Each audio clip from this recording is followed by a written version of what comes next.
Welcome back to This Day in Irish History. I'm your host, Raymond Welsh. Before we dive into today's story, if you'd like to explore other significant events that happened on this day in Irish history, visit thisdayirishhistory.com. The link is in the episode description. Now let's journey back to April 5th, 1923, when two prominent figures of the Anti-Treaty IRA, Tom Derrig and Twomey, were captured by Free State forces in Dublin. This arrest, occurring on Raglan Road, came at a pivotal moment in the Irish Civil War and dealt a significant blow to the already faltering Republican resistance. It marked one of the final turning points in a conflict that had ravaged the young Irish nation and set the stage for its bloody and bitter end just weeks later. The Irish Civil War, which erupted in June 1922 following the split over the Anglo-Irish Treaty, pitted former comrades in the War of Independence against each other in a deeply personal and ideologically charged conflict.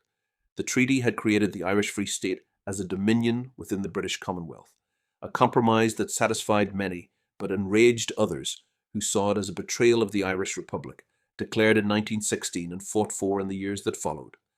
The Anti-Treaty IRA, including figures like Derrig and Twomey, rejected the settlement and continued to wage guerrilla warfare against the provisional government led by Michael Collins and later W.T. Cosgrave. By the spring of 1923, however, the Civil War was drawing to a close. The anti-treaty forces, lacking in arms, funds, and public support, were increasingly fragmented and on the run. The death of Liam Lynch, Chief of Staff of the Anti-Treaty IRA, in early April, during a skirmish in the Knockmealdown Mountains, would soon further demoralize their ranks. But even before that fateful loss, the arrest of key leaders like Tom Derrig and Twomey underscored just how precarious the situation had become for the Republican side. Tom Derrig was a seasoned revolutionary from Mayo, who had fought in the War of Independence and remained staunchly opposed to the treaty. Captured earlier in the Civil War and reportedly mistreated by Free State forces, Derrig had returned to the struggle upon his release. Twomey, originally from Cork, was likewise a dedicated Republican and would later go on to serve as Chief of Staff of the IRA in the late 1920s and early 1930s. Both men were central to coordinating what remained of the anti-treaty campaign in Dublin. Their capture on Raglan Road, an elegant, leafy street in the city's south side, was symbolic. Even in the heart of the capital, the Free State's expanding intelligence network and military reach had rendered anti-treaty operatives increasingly vulnerable. The arrest came as part of a broader crackdown in Dublin, where the National Army had been steadily isolating and dismantling Republican cells. With their leadership in tatters and their military capabilities reduced to hit-and-run attacks and acts of sabotage, the capture of Derrig and Twomey signaled that the final chapter of the Civil War was being written.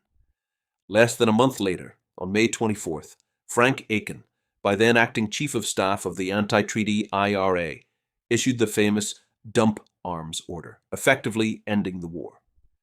While no formal surrender was declared, the message was clear. Further fighting was futile. The Republicans would not compromise their ideals by surrendering, but they would no longer take up arms against fellow Irishmen. The legacy of April 5th, 1923, lies not just in the arrest of two men, but in the broader arc of a nation trying to emerge from the wreckage of civil war.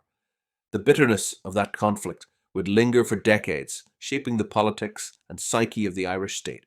Yet even in defeat, figures like Derrig and Twomey remained committed to their vision for Ireland. Both continued to play roles in Irish public life.